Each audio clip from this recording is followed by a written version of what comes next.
Jangan underestimate terhadap bangsa ini. Tidaklah terlalu besar itu 116T itu. Jangan underestimate terhadap Presiden Prabowo. Totalnya. Kekayaan kita diumumkan di mana-mana. Kita ini kaya. Biarkan Pak Prabowo beserta seluruh perangkatnya melanjutkan apa yang sudah dilaksanakan oleh para pendahulu. Selesaikan demi rakyat. 120 triliun kira-kira total hutang dari proyek WUSH ini. Kira-kira siapa yang akan bayar? Bang Yudi dulu nih yang jawab. Ya tentu nanti itu kan proses bisnis ya. Apakah ada antara ataukah ada pemerintah. Ya artinya KPK tentu tidak akan masuk ke situ ya. Karena tentu kita objektif, kita berbicara mengenai tindak pidana. Kalau tindak pidana pastikan apa yang sudah terjadi. Dalam hal ini bagi saya fokus KPK untuk sementara karena ini sudah jadi perhatian publik, fokus pada apa yang sudah kuat buktinya. Misalnya pengadaan lahan kah, ya, pembelian kereta kah. Karena memang kasus ini kan juga menarik karena melibatkan dua negara. Dalam kasus yang melibatkan dua negara itu memang saya memahami tidak mudah. Ya, itu yang pertama. Kemudian kedua, tetapi KPK juga diburu waktu. Ini kita sudah mau akhir Desember ya. Artinya memang penyelidikan itu tidak mengenal waktu ya, tetapi kan setidaknya jangan sampai dikira KPK mengulur-ulur waktu juga ya. Tapi bagi saya ya kalaupun ya KPK tidak menemukan ya bukti ya sampaikan kepada publik gitu ya, karena jangan sampai KPK juga mengada-ngada atau merekayasa. Jangan sampai nanti ada yang jadi kambing hitam, jangan sampai ada yang korban. Tetapi kalau ada ya segera naikkan seperti itu, karena kan bukan karena tekanan publik ketika kita memastikan status seseorang seperti itu, Mbak. Oke. Kalau dari Bang Bestari seperti apa, Bang? Jangan underestimate terhadap bangsa ini. Tidaklah terlalu besar itu 116T itu. Jangan underestimate terhadap Presiden Prabowo. Totalnya. Kekayaan kita diumumkan di mana-mana. Kita ini kaya. Biarkan Pak Prabowo beserta seluruh perangkatnya melanjutkan apa yang sudah dilaksanakan oleh para pendahulu. Selesaikan demi rakyat. Ke depan, insya Allah mohon doa. Kalau PSI masuk Senayan, kita ratakan ini semua untuk rakyat. Oke. Saya kira itu. Bang Ferdinand, 116 tidak terlalu besar katanya. Anda melihatnya apakah Purbaya sudah nggak mau bayar pakai APBN? Inilah yang sebetulnya kita mau luruskan ke masyarakat.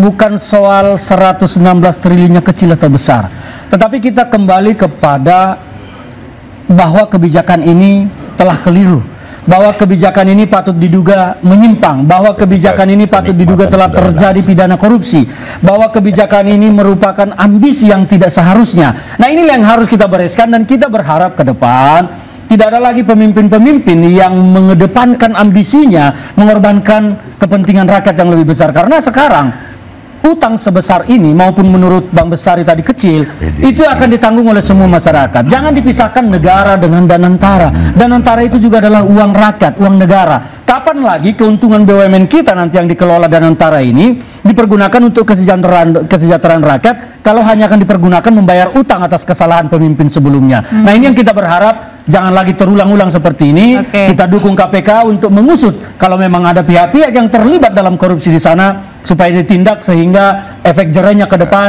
kita dapat di tengah pemerintahan kita. Bang Andi, kalau memang ini ada indikasi korupsinya, apakah ini jadinya proyek yang dibungkus oleh apa ya, kebangsaan nasional gitu? Jadi saya ingat surat Ar-Rahman, Fabi alai rabbikum atukazib. Kemarin Jepang. Nikmat apalagi yang Anda dustakan. Ya kan?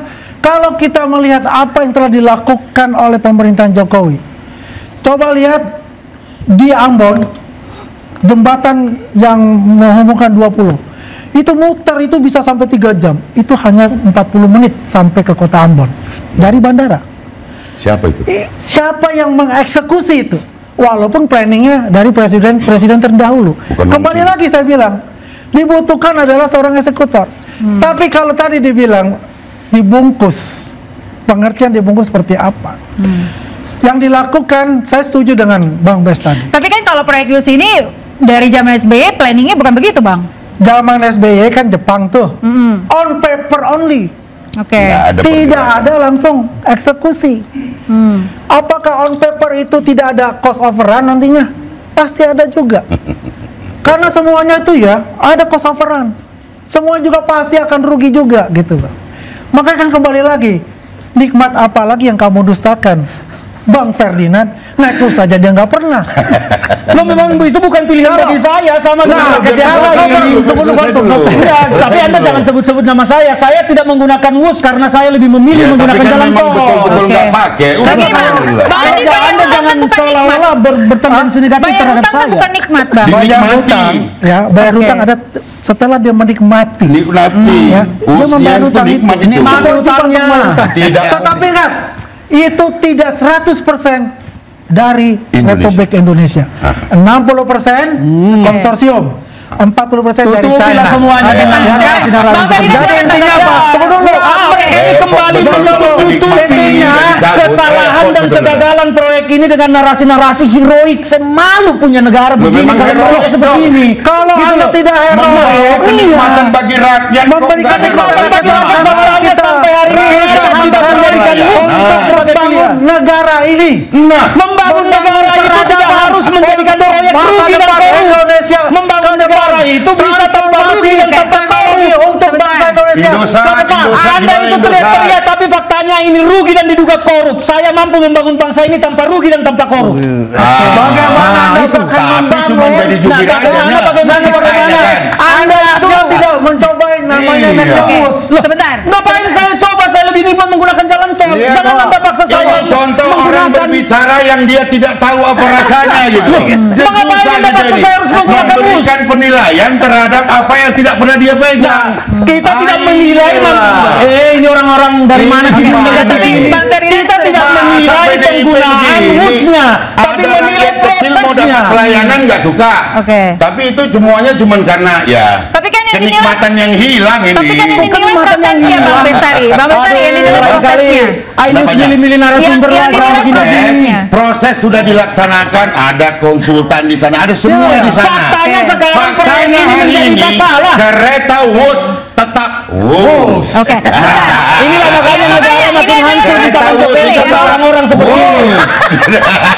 Ekonomi kita ambruk karena orang-orang seperti ini meskipun heran bagi saya ketika kereta WUS tetap WUS, PDIP gelagapan gitu. Nggak ada gelagapan PDIP. PDIP tidak suka ada proyek korup seperti yang dilakukan oleh Jokowi. Tidak suka karena ketika masyarakat dari Jawa, dari Jakarta sampai Surabaya terlayani. Inilah orang-orang yang ngawur ini.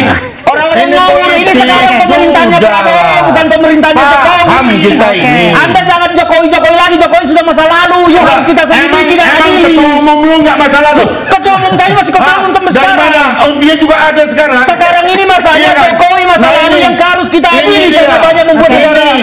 Dia pikir dia aja yang hebat. Jokowi itu sudah harus kita adili sekarang.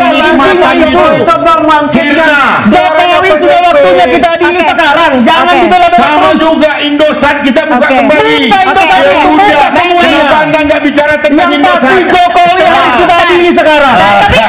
Tapi intinya narasumber ini ada narasumber yang terpilih ya, makanya Anda berada di interupsi pada malam hari. Jokowi harus diadili sekarang atas kesalahannya memimpin negara ini. Baik, Mbak Yudi, perkiraan KPK berapa lama kira-kira Padahal dia yang dukung, tapi ketika kenikmatannya hilang baru dia bilang salah. Oke, Jokowi harus diadili. Nikmat apa lagi yang kamu Sebentar, kita dengarkan dulu ya. Bang Yudi, pengalaman silakan. saya di KPK karena sudah menjadi perhatian masyarakat, pasti pimpinan KPK akan segera memanggil Kasatgasnya, kemudian untuk melakukan gelar perkara. Setidaknya progress report apa yang didapatkan selama 10 bulan ini itu pasti akan dilapor pada pimpinan KPK. Dan ternyata kita berharap bahwa kasus ini akan terang benderang gitu ya. Apalagi kan tadi saya katakan ini kan penyelidikan. Penyelidikan itu tadi bisa lanjut ke penyidikan, bisa dihentikan oleh KPK. Seperti kemarin ketika KPK menghentikan yang sumber waras gitu kan, itu kan proses penyelidikan. Jadi memang kita belum tahu nih arahnya bagaimana, tapi seperti saya katakan 10 bulan pasti sudah banyak. KPK kaya akan dokumen, kaya akan keterangan-keterangan saksi dan sebagainya. Ya kita tunggu sajalah KPK, dan saya pikir sahabat kita berharap mungkin 1 bulan ini ya KPK sudah bisa menyampaikan pada publik. Tunggu sajalah itu apa maksudnya? Anda pesimis? tunggu sajalah. Itu Jangan apa maksudnya? begitu dong. Anda pesimis. Optimis itu. Optimis. Oke. Sebentar. Optimis. Kan tadi saya katakan yang menangani kan teman-teman saya. Saya tahu cara kerja mereka. Gitu kan, saya percaya sama mereka. Oke. Ya, makanya ada potensi nggak mungkin Pak Jokowi diperiksa nanti? itu tentu kalau misalnya ada kebutuhan penyidik ya tentu akan diperiksa. Makanya saya katakan step pertama KPK ketika nanti ya kan kita bicara andai kata naik ke penyidikan ya di situ yang akan menentukan ya kemana arahnya. Baik. Seperti itu. Oke, baik. Kemana dong? Cepetan dong. Tambah dong. Itu Lengkapin. sesi berikut dong. sudah habis. Lengkapin dong. Oke, Lengkapin baik. dong. Kita akan Yang penting satu, jangan lupa KPK harus panggil Oke, Jokowi. silakan Bang Andi, silakan. Bung Yudi, Iya, udah pernah naik bus? udah 2 kali. Wah, 2 kali. Layak bicara. Nikmat nggak naik ke sana bolak-baliknya? Cepat. Ini- Cepat Jadi ya? saya nggak perlu nginep di Bandung. Nggak pernah nginep di Bandung kan? Iyalah. Lebih hemat kan? Apalagi rumah saya di Halim. Lebih hemat kan? Dekat rupanya kita. Oke, baik. Kita akan akhiri dengan closing statement mulai dari Bang Andi terlebih dahulu, silakan Bang. Ya terima kasih Ayah, bahwasanya apa yang telah dilakukan Singkat saja Bang. MUS ini adalah untuk rakyat Indonesia. Kita nikmati bukan hanya hari ini tapi untuk masa depan karena kita juga mendapatkan transformasi teknologi untuk ke depan juga buat anak cucu kita. Oke, closing statementnya mungkin bisa dijawab pertanyaan saya. Poinnya yang bayar utang nanti siapa? Bang Bestari, silakan. Bangsa ini kuat untuk membayar hutang itu dan hari ini Pak Prabowo sudah menyatakan tolong yang namanya siapa? Menteri Keuangan dan Danantara itu selesaikan. Sudah. APBN berarti. Loh, belum Apapun tentu. itu, apapun itu. Belum tentu APBN. Oke, Jangan baik. arahkan ke sana. Oke, Bang Ferdinand, silakan. Ya, kita berharap bahwa KPK betul-betul bekerja keras ya, karena kita tidak ingin ada lagi pemimpin yang menyalahgunakan kekuasaannya untuk membuat negara kita terjerumus ke dalam hutang yang sangat dalam.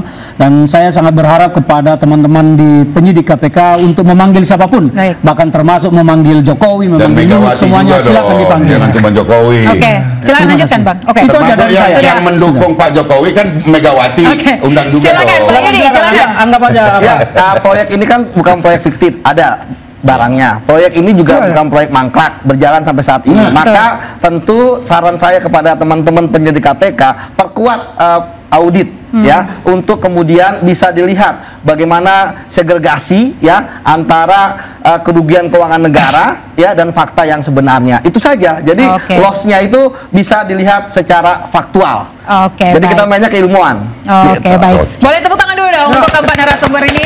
Luar biasa sekali statement dan juga argumennya. Terima kasih Bapak-bapak semuanya. Nah, pemirsa, dugaan korupsi di kereta cepat Wush harus segera ditangani agar tidak menjadi monumen ambisi yang tak berarti. Transparansi adalah tiket utama agar bangsa ini tidak hanya melaju cepat tapi juga melaju tepat. Saya Ayah Nufus, terima kasih dan sampai jumpa.